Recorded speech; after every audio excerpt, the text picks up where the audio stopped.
நீ கையிட்டு செய்கிற எல்லாவற்றையும் ஆசீர்வதிப்பேன்னு சொல்லி நிலங்களின் விளைச்சலை பெருக பண்ணுகிறார். வியாபாரத்தின் வருமானத்தை பெருக பண்ணுகிறார். வேலையிலே உயர்வை கொடுத்து ஆசீர்வதிக்கிறார். இதெல்லாம் உலக பிரகாரமான ஆசீர்வாதங்கள். இப்படி ஆண்டவர் நமக்கு தருகிற விதவிதமான ஆசீர்வாதங்கள் உண்டு. ஆனால் இன்றைக்கு ஆண்டவர் உங்களுக்கு என்ன சொல்லுகிறார்னா, முக்கியமான ஆசீர்வாதம் ஆவிக்குரிய ஆசீர்வாதம், ஸ்பிரிச்சுவல் பிளஸ்ஸிங்ஸ் என்று சொல்லுவது. இதை வைத்து தான் தேவன் மற்ற ஆசீர்வாதங்களே நமக்கு தர முடியும். பிரியமானவர்களே, இயேசு கிறிஸ்துவின் நாமத்தில் உங்கள் யாவருக்கும் என்னுடைய அன்பின் வாழ்த்துக்கள். ஆண்டவர் இதுவரைக்கும் நம்ம அற்புதமாய் நடத்தினார். ஆண்டவருக்கு ஸ்தோத்திரம், மகிமை செலுத்துவோம். தேவன் எனக்கு என்ன வார்த்தை வைத்திருக்கிறார், என்ன ஆசீர்வாதங்களை வைத்திருக்கிறார் என்பதை அறிந்து கொள்ள அதிக ஆவலோடு கூட இருக்கிறீங்க. ஆண்டவர் என்ன வாக்கு கொடுத்தார், இந்த வருஷத்திற்கு நான் உன்னிடத்தில் வந்து உன்னை ஆசீர்வதிப்பேன்.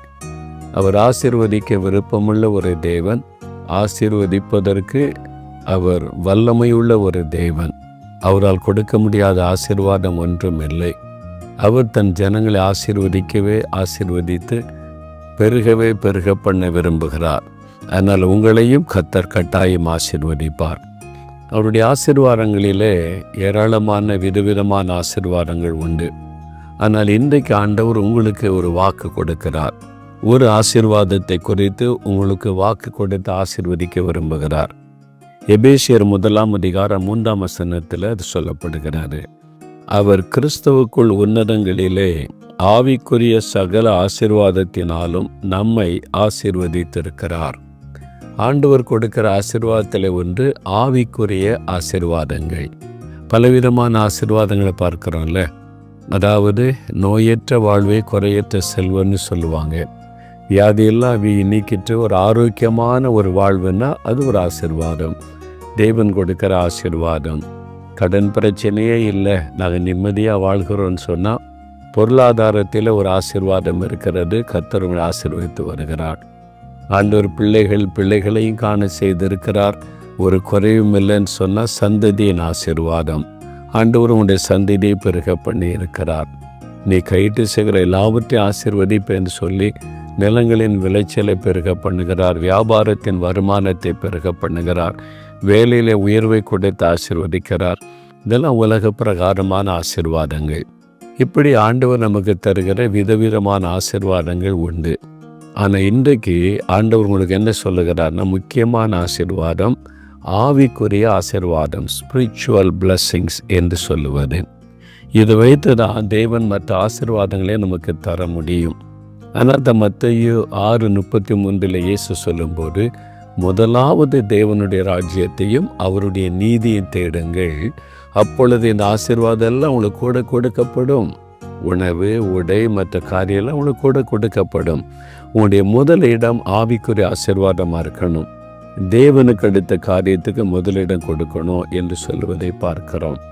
அப்படியே தான் 3 யோவான் 2 வாசிக்கும்போது, பிரியமானவனே, உன் ஆத்துமா வாழ்கிறது போல நீ எல்லாவற்றிலும் வாழ்ந்து சுகமாக இருக்கும்படி வேண்டுகிறேன். நீ எல்லாவற்றிலும் வாழ்ந்திருக்கணும், சுகமாக இருக்கணும். ஆனால் அந்த ஆசீர்வாதம் எதை வைத்து? உங்களுடைய ஆத்மா வாழ்கிறது போல. அப்போ நம்முடைய ஆவிக்குரிய வாழ்க்கையை வைத்து தான் தேவன் மற்ற ஆசீர்வாதங்களை நமக்கு கொடுத்து தேவன் நம்மை மேன்மைப்படுத்துகிறார் என்பதை என்றைக்கு மனதில் கொள்ளணும். அப்போ முதலிடம் ஆவிக்குரிய ஆசீர்வாதத்துக்கு நம்ம கொடுக்க வேண்டும். அந்த ஆசீர்வாதத்தை கூட கர்த்தர் தான் நமக்கு தருகிறார். ஆவிக்குரிய ஆசீர்வாதங்கள் என்பதாக நாம் பார்க்கிறோம். இந்த ஆவிக்குரிய ஆசீர்வாதத்தில் நிறைய இருக்கிறது. இதெல்லாம் கொஞ்சம் நேரத்துக்குள்ளே நம்ம தியானிச்சிட முடியாது. சில காரியம் நீங்கள் புரிந்து கொண்ட அந்த அனுபவத்தை நீங்கள் கட்டாயம் பெற்றுக்கொள்ளும்படி கர்த்தர் விரும்புகிற சில காரியத்தை உங்களோடு ஆண்டவர் பகிர்ந்து கொள்ள சொன்னார். முதலாவது, அது ரட்சிப்பின் அனுபவம். இது ஆவிக்குரிய வாழ்க்கையில் முதல் அனுபவம், ரட்சிப்பின் அனுபவம் என்பது. நான் ரட்சிக்கப்பட்டேன், தேவனுடைய பிள்ளை ஆகிவிட்டேன் என்கிற ஒரு அனுபவம்.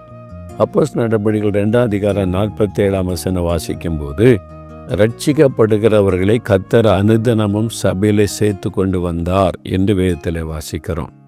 அதாவது ரட்சிக்கப்படுகிறவர்களை பாவத்திலிருந்து மனம் திரும்பி இயேசு கிறிஸ்துவின் ரட்சிப்பின் அனுபவத்தை பெற்றவர்கள் தான் சபையிலே சேர்த்து கொண்டு வரப்பட்டார்கள் என்று வேதத்தில் நம்ம பார்க்கிறோம். அப்போ இந்த ரட்சிப்பை குறித்த தாகமும் எண்ணம் இருந்தது. அந்த ரட்சிப்பின் அனுபவத்தை பெற்றுக்கொண்ட அநேகரை குறித்து வேதத்தில் வாசிக்கிறோம். அப்போஸ்தலர் 16:31 வாசிக்கும்போது அந்த சிறைச்சாலை அதிகாரி கேட்கிறான், ரட்சிக்கப்படுவதற்கு நாங்கள் என்ன செய்யணும்? அவனுக்குள்ள இந்த ரட்சிப்பின் எண்ணம் வந்தது. கர்த்தராகிய இயேசு கிறிஸ்துவை விசுவாசித்தால் நீயும் உன் வீட்டாரை ரட்சிக்கப்படுவீர்கள் என்று அவளுக்கு சொல்லப்பட்டதை நம்ம வாசிக்கிறோம். சகீவ் என்ற மனிதரை குறித்து நம்ம லூக்கா 19 அதிகாரத்தில் வாசிக்கிறோம்ல. 9வது வசனத்தில் இயேசு என்ன சொல்லுகிறார்? இன்றைக்கு இந்த வீட்டுக்கு ரட்சிப்பு வந்தது. அப்போ அந்த மனிதருக்கு, அந்த வீட்டில் இருக்கிற மனிதர்களுக்கு ரட்சிப்பு வந்தது. அது ஆண்டவர் அருளுகிற ஒரு ஆசீர்வாதம் என்பதாய் பார்க்கிறோம். நீங்கள் யோவான் 3:3 வாசிக்கும்போது நிக்கதேமு என்கிற யூத மத போதகர், அது வேதத்தை பகுத்து போதிக்கக்கூடிய ஒரு போதகனாக இருந்தவர், இயேசுவிடத்தில் பேசும்போது இயேசு சொல்லுகிறார், இதெல்லாம் இருக்கட்டும் நிக்கதேமு, மறுபடியும் பிறக்கணும், மறுபடியும் பிறக்காவிட்டால் தேவனுடைய ராஜ்யத்தை காண முடியாது என்று ஆண்டவர் சொல்லுகிறார். அப்படின்னா என்னதுன்னு அவர் கேட்கிறார். நீ சிறுவையிலே போதகனாக இருந்து கூட உனக்கு தெரியாதா? அதாவது இந்த ரட்சிப்பின் அனுபவம் இல்லாமலேயே போதகர்களாக பணி செய்கிறவங்க இருக்காங்க, ஒளி செய்கிறவங்க இருக்கிறாங்க. இந்த மறுபடியும் பிறந்த அனுபவம் இருக்காது. சும்மா பக்தியாக இருப்பாங்க, விசுவாசிப்பாங்க. ஆண்டவர் மேலே நான் பக்தியாக இருக்கிறேன், ஆண்டவரை விசுவாசிக்கிறேன், ஆண்டவர் மேலே அன்பாக இருக்கிறேன், அது ரட்சிப்பு ஆகாது. இது நமக்கு அவசியம். ரட்சிப்பு என்பது personal relationship with our Lord Jesus. இயேசுவோட பர்சனலாக ஒரு ரிலேஷன்ஷிப் உண்டாவது. உங்களுக்கு இந்த ரட்சிப்பு அனுபவம் இருக்குதா? நீங்கள் யோசித்து பாருங்கள், உங்களையே கேட்டு பாருங்கள். நான் வியாதியஸ்தனாக இருந்து ஆண்டவரால் அற்புதமாய் குணமாக்கப்பட்டு அப்புறம் சர்ச்சுக்கெல்லாம் ஒழுங்காக போக ஆரம்பித்தேன்ல. நெடுமுழங்காலே நின்று ஜெபம் பண்ணுவேன். இயேசு மேலே எனக்கு ரொம்ப அன்பு. ஏன்னா அவரால் தான் நான் உயிரோடு இருக்கிறேன். சாக கடந்து எனக்கு உயிர் கொடுத்துட்டு அவர் மேலே ரொம்ப அன்பு, அவர் மேலே விசுவாசம் எனக்கு இருந்தது, ரொம்ப பக்தி இருந்தது. அதனால் நெடுமுழங்காலில் நின்று தான் நான் ஜெபம் பண்ணுவேன். சர்ச்சில் போனாலும் சரி, அந்த மாதிரி ஒரு பக்தி இயேசு மேலே எனக்கு இருந்தது. அதெல்லாம் இருந்தாலும் கூட இந்த மாதிரி அனுபவம் எனக்கு கிடையாது. சர்ச்சுக்கு வருவேன், பைபிள் வாசிப்பேன், ஜெபிப்பேன், இது போதும், நம்ம பக்தியாக இருக்கிறோம்ல அப்படிலாம் நான் எடுத்து கொண்டு இருந்தேன். ஆனால் நான் ஒரு காலேஜில் போய் சேர்ந்து படிக்கிறதுக்கு ஃபஸ்ட் இயர், அப்போ பியூசி, இப்போ மாதிரி உடனே டிகிரியில் பியூசி முடித்தா தான் டிகிரிக்கு போக முடியும். அது மாதிரி காலேஜில் சேர்ந்தபோது அந்த காலேஜில் ஒரு தம்பி கேட்டாங்க, நீங்கள் ரட்சிக்கப்பட்டிருக்கீங்களா அப்படின்னு கேட்டாங்க. நான் கேட்டேன், அப்படின்னா என்னது அப்படின்னு கேட்டேன். தெரியாதா? அவனுக்கு தெரியாது. நான் இந்து குடும்பத்திலேருந்து வந்தேன், இயேசு எனக்கு அற்புதம் செய்தார், அவர் மேலே இப்போ ரொம்ப பக்தியாக இருக்கிறேன், ரொம்ப விசுவாசம் இருக்குது, அன்பெல்லாம் இருக்குது. அதெல்லாம் இப்போ சர்ச்சுக்கெல்லாம் ஒழுங்காக போகிறேன், காணிக்கெல்லாம் கொடுக்குறேன், எல்லா ஊழியங்கள்லாம் கூட சர்ச்சில் பெருக்கிறது, சுத்தம் பண்ணுறது, எல்லா வேலையும் நான் செய்கிறேன். என்ன இயேசு மேலே அன்பு இருக்குது, அது போதாது, நீங்கள் ரட்சிக்கப்பட்டிருக்கணும். அப்படின்னா என்னது எனக்கு தெரியல. ஆனால் பைபிள் அதை பெருசு, இவ்வளோ பெரிதான ரட்சிப்பை குறித்து கவலையிட்டிருந்தால் எப்படிக்கு தண்டனைக்கு தப்பித்து கொள்ளுவோம், அதை பற்றி யாருமே எனக்கு சொல்லலையே, இப்படி ஒரு அனுபவம் இருக்குல்லையே. அப்போ தான் ஒரு வாலிபர் கூட்டம் நடக்குது, வாங்க அப்படின்னு சொன்னபோது நான் போயிருந்தேன். அங்கே சில வாலிபர்கள் சாட்சி சொன்னாங்க. பாருங்கள், இயேசு என் பாவத்தை உணர்த்தினார், நான் கண்ணீரோட மனம் திரும்பினேன், அவர் என் பாவத்தை மன்னிச்சுட்டார், இப்போ இயேசு எனக்குள் இருக்கிறார், என்னை ரொம்ப சந்தோஷமாக வச்சிருக்க. அந்த ரட்சிப்பின் சந்தோஷம் என்பதை அங்கே தான் நான் பார்க்க முடியுது. இப்படிலாம் ஒரு அனுபவம் இருக்குதா? நம்ம பக்தியாக இருந்தால் போதும், இயேசுவை நேசித்தா போதும் நினச்சிக்கிட்டு இருந்தேனே அப்படின்னு இல்லை. இந்த அனுபவம் இருக்குது, அந்த அனுபவத்தை பெறணும். இதுதான் ஆவிக்குரிய வாழ்க்கையில் முதல் ஆசீர்வாதம். அப்போ ஆண்டவர் அந்த நாட்களில் என்னோடு பேசினார், வசனத்தை கொண்டு பேசி என் பாவத்தையெல்லாம் நான் ஆண்டோட கண்ணீரோடு அறிக்கையிட்டு, என்னை மன்னிங்க ஆண்டவரே, என்னை ராத்திரி முழுவதும் நான் விழுந்து கடந்து ஜெபம் பண்ணினேன். அப்போ ஆண்டவர் காலையில் என்னோடு பேசினார், நீ சாகாதபடிக்க பாவத்தை நான் நீங்கள் செய்கிறேன், இனி நீ பயப்படாதேன்னு சொல்லி மகனே நீ அன்பாய் அழைத்து பேசினார்.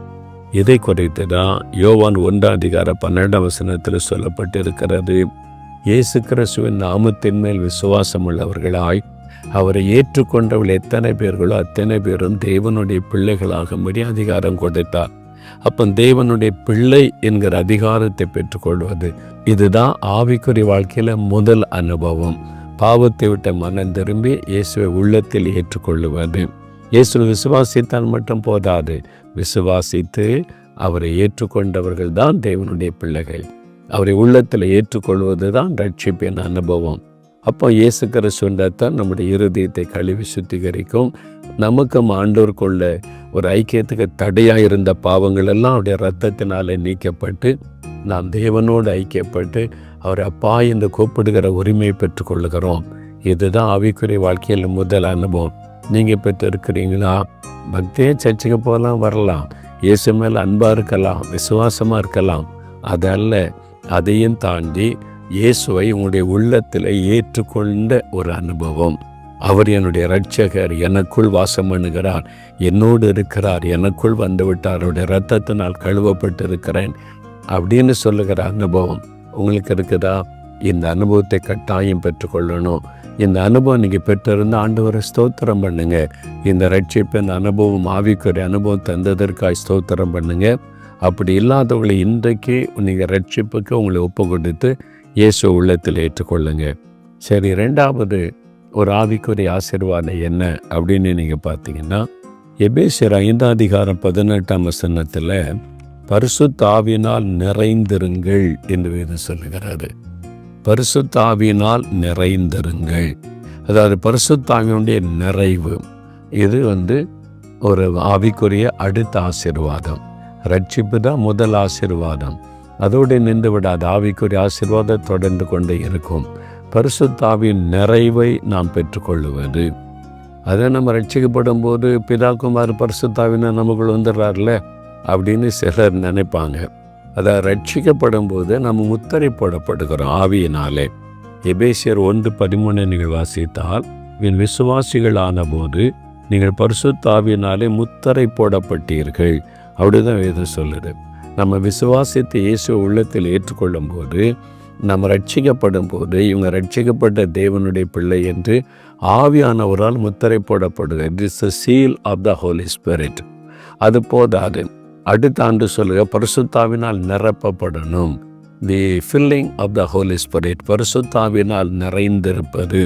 இந்த அனுபவத்துக்குள்ளே நம்ம வரணும் என்பதுதான் ஆண்டவருடைய விருப்பம்.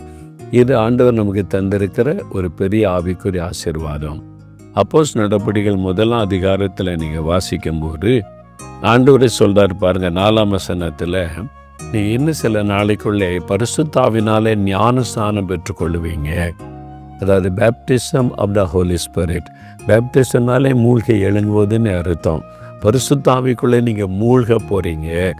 உள்ளம் பரம பரிசுத்தாவியான உங்களை நிரப்பி ஆட்கொள்ளுவார். இந்த அனுபவத்தை பெற்றுக்கொள்ளணும்னு இயேசுவே சொல்லுகிறார். ஏன் இந்த அபிஷேகத்தை, இந்த அனுபவத்தை நம்ம பெற்றுக்கொள்ளணும்? ரட்சிக்கப்பட்டிருந்தால் மட்டும் போதாதா? ஏன் இந்த பரிசுத்தாவினால் நிரப்பப்படுகிற அனுபவத்தை பெறணும் அப்படின்னு சொன்னால், அதற்கு ஆண்டவர் சொல்லுகிறார், பரிசுத்தாய் வரும்போது என்ன நடக்கும்? அப்போஸ்தலர் நடபடிகள் 1:8 பரிசுத்த ஆவியானவர் உங்கள் மீது வரும்போது நீங்கள் பலனடைந்து எருசலேமிலும் யூதேயா முழுவதிலும் சமாரியாவிலும் பூமியின் கடைசி பரியந்தம் எனக்கு சாட்சிகளாய் இருப்பீர்கள். அதாவது இந்த பரிசுத்த ஆவியானவர் வரும்போது, when the Holy Spirit will come upon you, you shall receive power, வல்லமை பெற்றுக்கொள்ளுவீங்க. என்ன வல்லமை அது அப்படின்னு நினச்சிங்கன்னா, பரிசுத்தமாய் வாழக்கூடிய வல்லமை, பாவ சோதனைகளை மேற்கொள்ளக்கூடிய வல்லமை, சத்துருவை ஜெயிக்கக்கூடிய வல்லமை, சோதனைகளை மேற்கொள்ளக்கூடிய வல்லமை, போராட்டத்தில் ஜெயிக்கக்கூடிய ஒரு வல்லமை. அப்போ இந்த பரிசுத்த ஆவியானவர் தான் நம்மை வல்லமைப்படுத்துகிறார். நம்ம இந்த உலகத்தில் பரிசுத்தமாய் வாழவும், வெற்றி உள்ள ஒரு வாழ்க்கை வாழவும் நம்மை பரிசுத்தப்படுத்துகிறார், நம்மை பலப்படுத்துகிறார், நம்மை வல்லமை உள்ளவர்களாய் மாற்றுகிறார். அதனால் இந்த பரிசுத்தாவினால் நிரப்பப்பட்ட அனுபவத்தை நீங்கள் பெற்றுக்கொள்ளணும் என்பது தான் தேவனுடைய விருப்பமாக இருக்கிறது. அதனால் இந்த ஆவிக்குரிய ஆசீர்வாதத்தை நீங்கள் பெற்றிருக்கிறீங்களா? இதுக்காக ஜெபிச்சிருக்கிறீங்களா? உலக காரியத்தை தேடுறோம். எனக்கு வேலை வேணும், சம்பாத்தியம் வேணும், பர்மிஷன் வேணும், திருமணமாகணும், குழந்தை பிறக்கணும், வீடு கட்டணும், செட்டில் ஆகணும், இப்படி உலக காரியத்தையே தேடிக்கொண்டு இருக்கிறோம். கொஞ்சம் ஆவிக்குரிய ஆசீர்வாதத்தின் மீது கவனத்தை திருப்பணும். இதை நீங்கள் கவனம் செலுத்தினா மற்ற ஆசீர்வாதங்கள் தானாக உங்களை தொடர்ந்து வரும். அதனால் பரிசுத்த ஆவியினால் நிரப்பப்பட்டிருந்தால் தான் நம்ம பரிசுத்தமான வெற்றியுள்ள வாழ்க்கையை நடத்த முடியும். அதற்கு தான் தேவன் இந்த பரிசுத்தாவின் வல்லமையை நமக்கு வாக்கு பண்ணி இருக்கிறார்.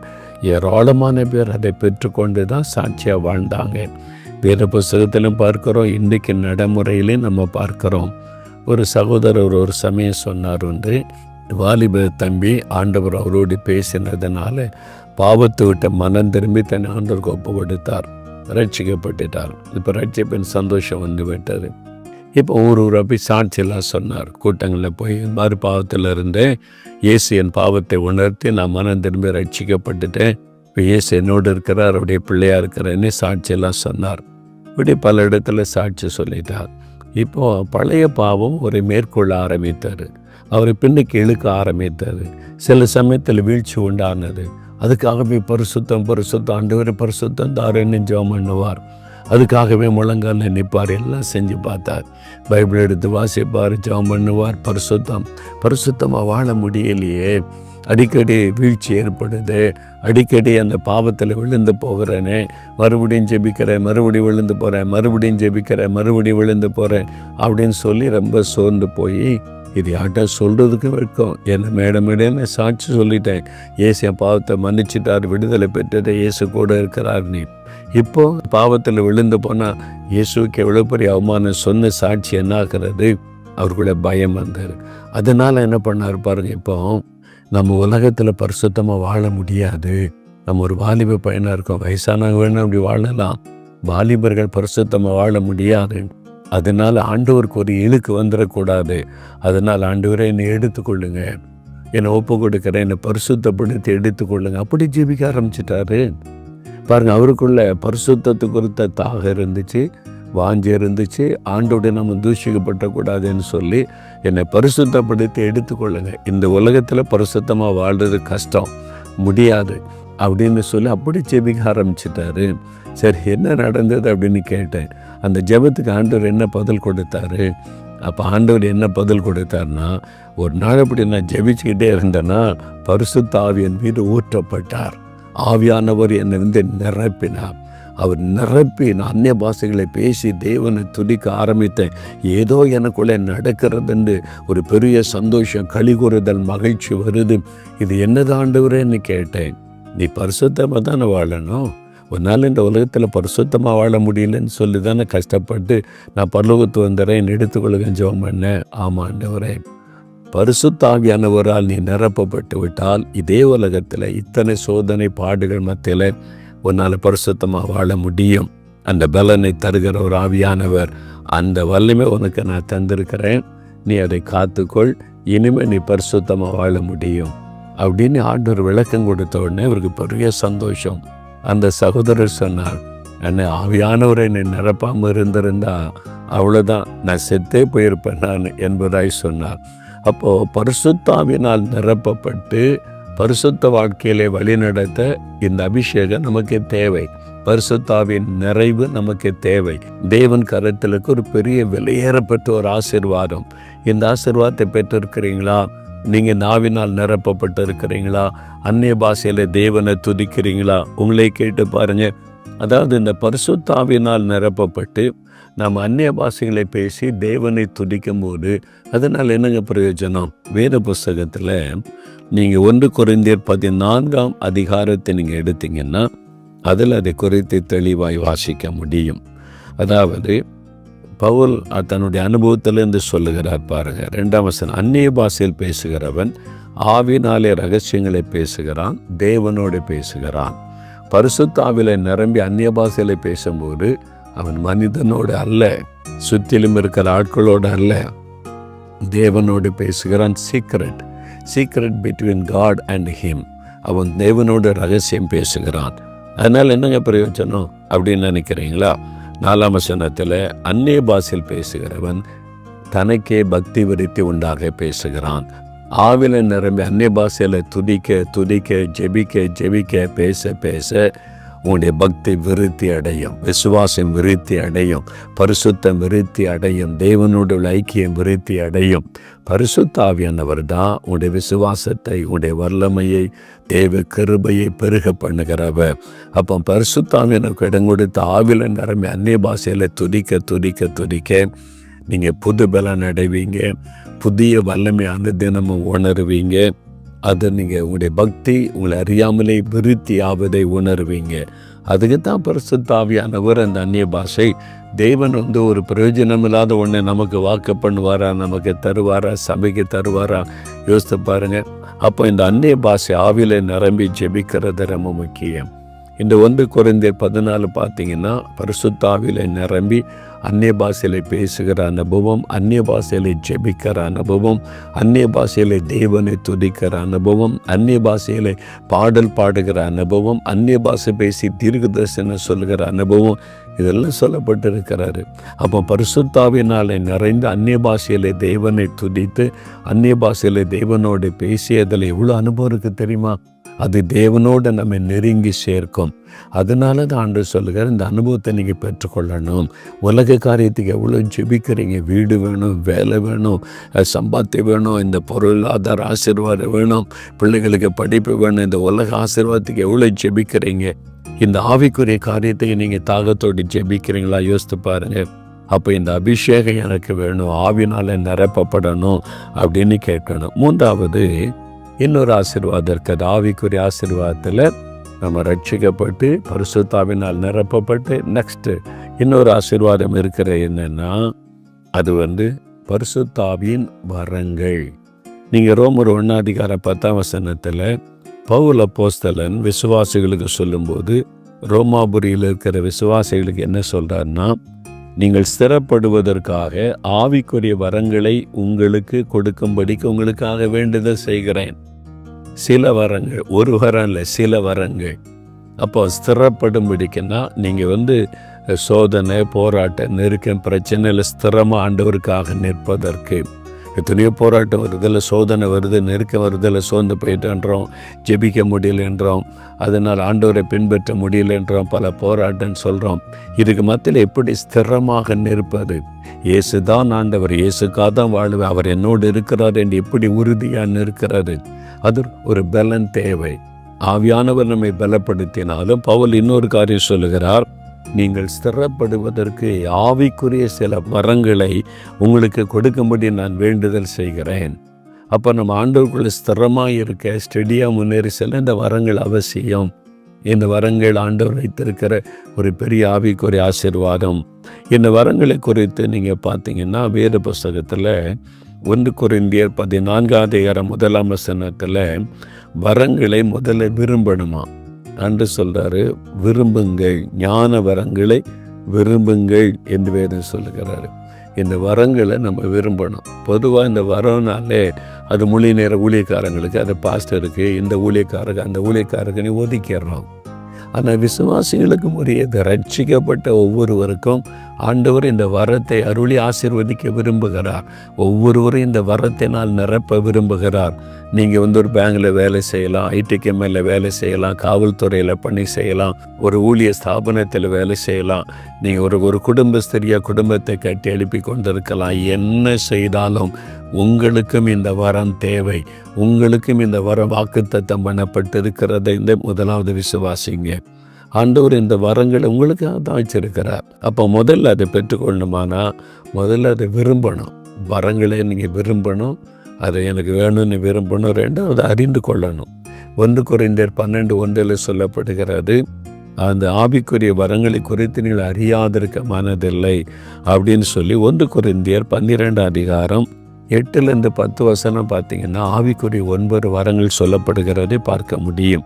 நீங்கள் பாருங்க, அதாவது 8ஆம் வசனத்திலிருந்து 10ஆம் வசனம் வரைக்கும் ஞானத்தை போதிக்கும் வசனம், அறிவை உணர்த்தும் வசனம், விசுவாசம், குணமாக்கும் வரங்கள், அற்புதங்களை செய்யும் சக்தி, தீர்க்க தரிசனம் உரைத்தல், ஆவிகளை பகுத்தறிதல், பற்பல பாஷைகளை பேசுதல், பாஷைகளை வியாக்கியானம் பண்ணுதல். இப்படி பரிசுத்த ஆவியானவர் கொண்டு வருகிற நமக்கு ஆண்டவர் வாக்கு பண்ணியிருக்கிற 9 வரங்களை குறித்து நம்ம வாசிக்கிறோம். இந்த வரங்கள் உங்களுக்குரியது. நீங்கள் அதை விசுவாசிங்க. நீங்கள் படித்து கொண்டிருக்கலாம், வேலை செய்து கொண்டிருக்கலாம், பிஸ்னஸ் பண்ணலாம். இந்த வரங்கள் உங்களுக்குரியது. உங்களுக்காக வாக்கு பண்ணி இருக்கிறாரு. உங்களுக்குரிய ஒரு ஆவிக்குரிய ஆசீர்வாதம். நீங்கள் ஸ்திரப்பட்டு ஆண்டவருக்கு சாட்சியாய் வேலை செய்கிற இடத்துல, படிக்கிற இடத்துல, இருக்கிற இடத்துல அவருக்கு வந்து வல்லமுள்ள ஸ்திரமான சாட்சியான இந்த மகிமைப்படுத்த இந்த வரங்களை கர்த்தர் உங்களுக்கு வாக்கு பண்ணி இருக்கிறார். இந்த ஆசீர்வாதத்தை விரும்புங்க. இந்த ஆவிக்குரிய ஆசீர்வாதத்தை நாடுங்கள். அது குறித்த சிந்தை நமக்கு இருக்கணும் பாருங்கள். அப்போ இந்த வரங்களை குறித்து நீங்கள் கொஞ்சம் தெளிவாக புரிந்து கொள்ளணுமானா இந்த வரங்களை 3 பகுதியாக பிரிக்கலாம். முதலாவது பகுதியை சொல்லுங்களேன். அதாவது ஆவியின் ஏவுதலால் பரிசுத்தாவினால் நிரப்பப்பட்டு ஏவப்பட்டு பேசுகிற ஒரு வரம் இது. இது ஒரு 3 வரங்கள் அதில் வரும். வந்து பற்பல பாஷைகளை பேசுதல், 2வது பாஷைகளை வியாக்கியானம் பண்ணுதல், 3வது தீர்க்க தரிசனம் உரைத்தல். இது நாம் கர்த்தரோடு நெருங்கி உறவாட உதவி செய்கிற வரங்கள். இந்த வரங்கள் தான் தேவனோடு நெருங்கி உறவாட உதவி செய்கிற வரம். பரிசுத்தாவில நிரம்பி அந்நிய பாஷையில் பேச அந்நிய பாஷை பேசி வியாக்கியானம் வெளிப்படும், அந்நிய பாஷை பேசி தீர்க்க தரிசனம் வெளிப்படும். சில வரங்கள் ஒன்று தொடர்புடையவைகள். அந்நிய பாஷை பேசி தீர்க்க தரிசனம் உரைத்தார்கள் என்று வேதத்திலே பார்க்க முடியும். அப்போ பரிசுத்தாவினால் நிரப்பப்பட்டு அந்நிய பாஷைகளை பேசி நீங்கள் வியாக்கியானப்படுத்த முடியும், நீங்கள் தீர்க்க தரிசனம் உரைக்க முடியும். இதெல்லாம் நம்ம தேவனோடு நெருங்கி வாழ உதவி செய்கிற அற்புதமான வரங்கள். இன்னொரு 3 வரத்தை நீங்கள் பார்த்தீங்கன்னா அது வெளிப்பாட்டு வரங்கள், கிஃப்ட்ஸ் ஆஃப் ரெவலேஷன் என்று சொல்லக்கூடியது. அதில் 3 வரம் இருக்கிறது. அறிவை உணர்த்துகிற வசனம், ஞானத்தை போதிக்கும் வசனம், ஆவிகளை பகுத்தறிகிற வரம். இந்த 3 வரமும் வெளிப்பாட்டு வரங்கள் என்று அழைக்கப்படுவது. அதாவது தேவனிடத்திலிருந்து வெளிப்பாடுகளை பெற்றுக்கொள்கிற வரம்.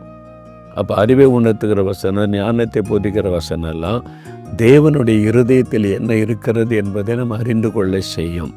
நம்மை சந்திக்க வருகிற மனிதர்கள், நம்மகிட்ட ஜெபிக்க வருகிற மனிதர்கள், நம்ம பார்க்கிற மனிதர்கள், அவங்களுடைய இருதயம் எப்படி இருக்குது, அவங்களுக்குள்ள என்ன இருக்கிற அந்த ரகசியத்தை அறிந்து கொள்ள வைக்கிற வரம் இந்த அறிவை உணர்த்துகிற வசனம் என்கிற வரம்.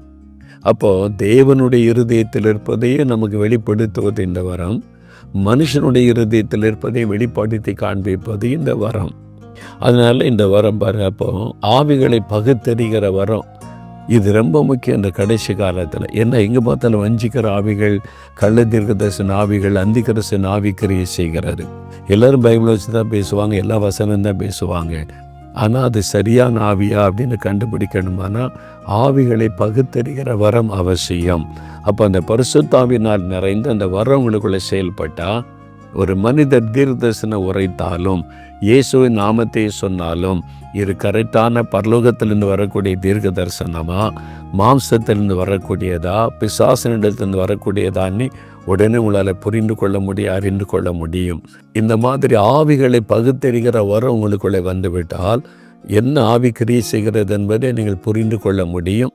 நீங்கள் ஒரு வஞ்சகத்தில் அகப்படாதபடி தப்பித்து கொள்ள முடியும். இந்த வரம் அவசியம் உங்களுக்கு ஆண்டவர் கொடுக்க விரும்புகிறார். நீங்கள் கேட்டால் பெற்றுக்கொள்ளலாம். 3வது வல்லமை வரங்கள். அதில் தான் விசுவாச வரம் இருக்கிறது, குணமாக்கும் வரங்கள், அற்புதங்களை செய்கிற சக்தி. இதெல்லாம் தேவனுடைய வல்லமை வெளிப்படுத்தக்கூடிய வரங்கள். உங்கள் மூலமாக ஆண்டவர் தேவனுடைய வல்லமை வெளிப்படுத்த விரும்புகிறார்.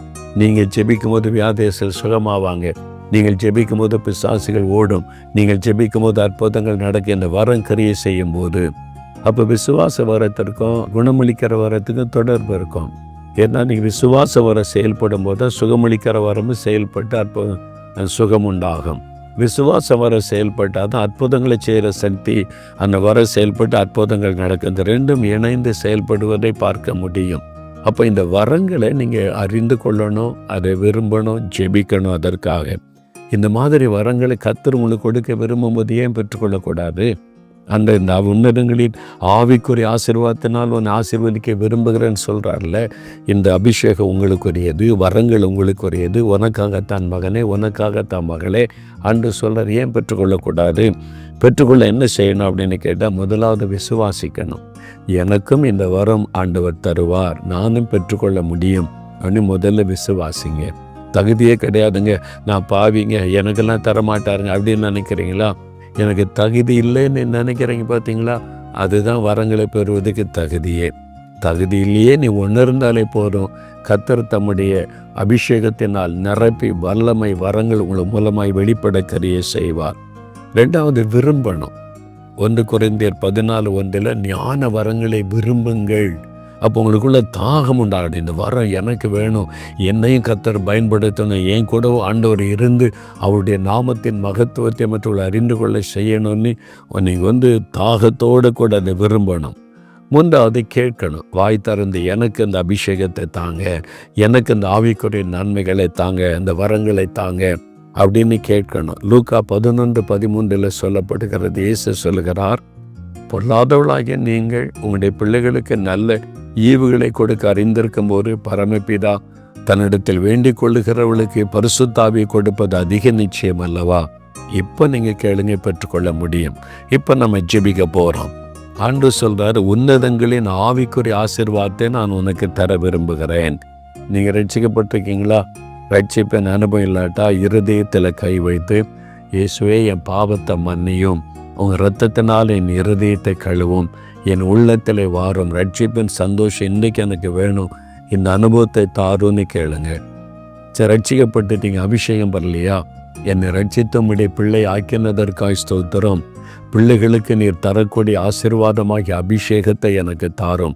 பரிசுத்த ஆவியினால் என்னை நிரப்பும். பரிசுத்த ஆவியின் வல்லமை எனக்கு வேணும். நான் பரிசுத்தமாய் வாழ, வெற்றியுள்ள வாழ்க்கை நடத்த எனக்கு இந்த பரிசுத்த ஆவியின் வல்லமை வேணும், நீங்கள் தரணும் ஆண்டவரே, என்னை நிரப்புங்கன்னு சொல்லி நீங்கள் விசுவாசத்தோடு வாய் திறந்து கேட்கணும். அல்லது அபிஷேகம் பெற்றுட்டீங்களா? வல்லமை வரங்கள் வெளிப்படலையா? என் மூலமாக இந்த வரங்கள் வெளிப்படணும், வல்லமை வரங்கள் வெளிப்படணும், வெளிப்பாட்டு வரங்கள் வெளிப்படணும். ஆண்டவரே, இந்த வெளிப்பாட்டு வரங்களை தாரும், வல்லமை வரங்களை தாரும். எனக்கும் காரியங்களை வெளிப்படுத்தி நான் மற்றவங்களுக்காக ஜெபிக்க, சுவிசேஷத்தை அறிவிக்க முடிய வல்லமை மற்ற மக்கள் மத்தியிலே கொண்டு போக அந்த வல்லமை வரங்களினால் நிரப்பும், என்னை பயன்படுத்தும் என்று சொல்லி ஜெபம் பண்ணுங்க. இப்போ அந்த வல்லமை வரங்கள் உங்களை நிரப்ப போகிறது. விருப்பத்தோடு ஜெபிக்கிறீங்களா? வாஞ்சியோடு ஜெபிக்கிறீங்களா? அப்படியே கேளுங்க. இருதயத்தில் கை வைங்க. நீங்கள் எந்த தனிமையாக இருந்தீங்கன்னா அப்படியே முழங்கால் படிட்டு கரமயத்தை ஜெபம் பண்ணுங்க. ஆண்டவரே, நீர் சகலவிதமான ஆவிக்குரிய ஆசீர்வாதங்களை உம்முடைய பிள்ளைகளுக்கு கொடுக்க விரும்புகிற தேவன். ஆவிக்குரிய ஆசீர்வாதத்தினால் ஆசீர்வதிப்பேன் என்று வாக்கு கொடுத்திருக்கிற தேவன். உம்முடைய பிள்ளைகள் ஜெபிக்கிறாங்க. ஆண்டவரே, ஆவிக்குரிய ஆசீர்வாதத்திற்காக ஜெபிக்கிறாங்க.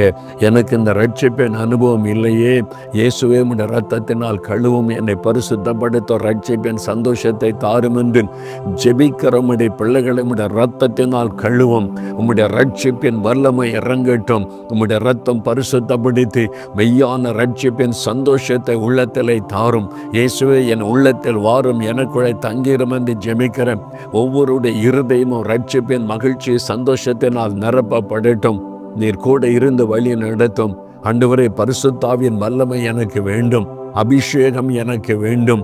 நானும் பரிசுத்த ஆவியிலே நிரம்பி அந்நிய பாஷையில் உம்மோடு பேசணும், துதிக்கணும், ஜெபிக்கணும். ஆண்டவரே, எனக்கு அந்த அபிஷேகத்தினால என்னை நிரப்பும் என்று ஜெபிக்கிற ஒவ்வொரு மகனையும் மகளையும் நிரப்பும் இயேசுவின் நாமத்தில். இப்பொழுது ஆவியானுடைய வல்லமை இவர்கள் மேலே இறங்கட்டும். அந்த அபிஷேகம் இவர்களை நிரப்பட்டும். புதிய அனுபவத்தை தாரும். ஒவ்வொருவரை நிரப்பி ஆட்கொள்ளுவீராக. ஆண்டவர் எல்லாவற்றையும் மேற்கொள்ளுகிற, ஜெயிக்கிற அந்த பரிசுத்த ஆவியின் வல்லமையினால் நிரப்புகிறதற்காய் ஸ்தோத்திரம். ஆண்டவரை, ஸ்திரமாய் நிற்பதற்கு வரங்கள் தேவை என்று வாசித்தோமே. நீர் வரங்களை கொடுக்க வல்லமை உள்ள தேவன். இந்த மகனுக்கு மகளுக்கு உடைய வல்லமை வரங்களை தாரும். ஆண்டவரை, ஆவியில ஏவப்பட்டு பேசுகிற வரங்களினால் நிரப்பும். வெளிப்பாட்டு வரங்களை கர்த்தர் தாரும். வல்லமை வரங்களை தாரும். இவர்கள் மூலமாய் அற்புதங்கள் நடக்கணும். இவங்க மூலமா வியாதேசல் சுகமாகணும்.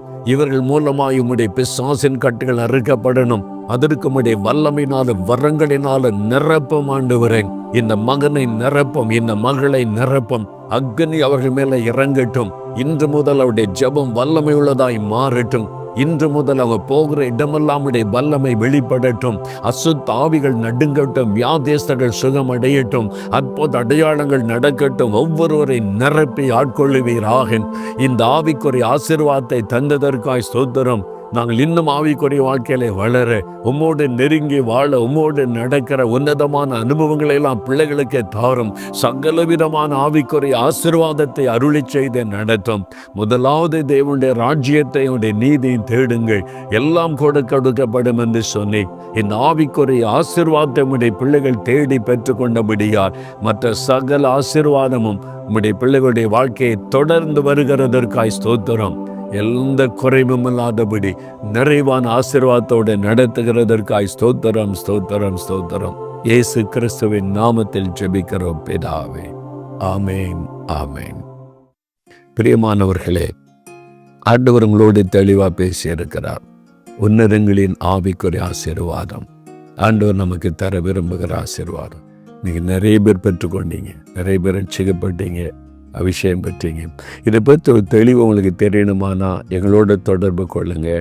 ரட்சிக்கப்பட என்ன செய்ய வேண்டும், ரட்சிப்பை காத்துக்கொள்வது எப்படி, இந்த புஸ்தகம் உங்களுக்கு அனுப்பி வச்சா இந்த ரட்சிப்பை பற்றி என்னை தெளிவாக அறிந்து கொள்ளுவீங்க. காத்துக்கொள்வது எப்படி என்பதும் புரிந்து கொள்ளுவீங்க. அது மாத்திரம் அபிஷேகத்தை குறித்து அந்நிய பாஷை பேசுவது அவசியமா அப்படி ஒரு புக் இருக்குது. அதில் இந்த அந்நிய பாஷையில் உண்டாகிற எல்லா பிளஸ்ஸிங்ஸையும் நீங்கள் வாசித்து அறிய முடியும். இது அப்போ நீங்கள் இன்னும் ஆவியில் வளர முடியும். வரங்களை குறித்த புஸ்தகம் இருக்கிறது, பரிசுத்தாவின் வரங்கள். அதை வாங்கி வாசித்தீங்கன்னா அந்த வரம் உங்கள் மூலமாக எப்படி செயல்படும் என்பதை அறிந்து நீங்களே வல்லமை வரம்பெற்று சாட்சியாக நிற்க முடியும். நீங்கள் அதற்கு எங்களோட தொடர்பு கொள்ளலாம். எங்களுடைய புக் ஸ்டாலுக்கு போகலாம், ஆன்லைன்லேயே இந்த புக்குகளை பெற்றுக்கொள்ளலாம். நீங்கள் ஆவிக்குரிய வாழ்க்கையில் வளரணும், அதுதான் என்னுடைய விருப்பம், ஆண்டோடைய விருப்பம். நீங்கள் இன்னும் ஆண்டோருக்கு க்ளோஸாக மாறணும். இது ஒரு அடிப்படை ரட்சிப்பு, அபிஷேகம், பரிசுத்தாவின் வரங்கள். இதையும் தாண்டி இருக்கிறது ஆண்டவரோடு நடப்பது, வாக் வித் காட், தேவனோடு பேசுவது, ஆவியானவராலே வழி நடத்தப்படுவது, தேவனுடைய இருதயத்தை அறிந்து கொள்ளபடி இன்னும் ஆண்டவரை நெருங்கி போகலாம். நிறைய ஆசீர்வாதத்தை அவர் வச்சிருக்கிறார். நீங்கள் அதை பிரயாசப்படுங்க, அதை முதலாவது தேடுங்க.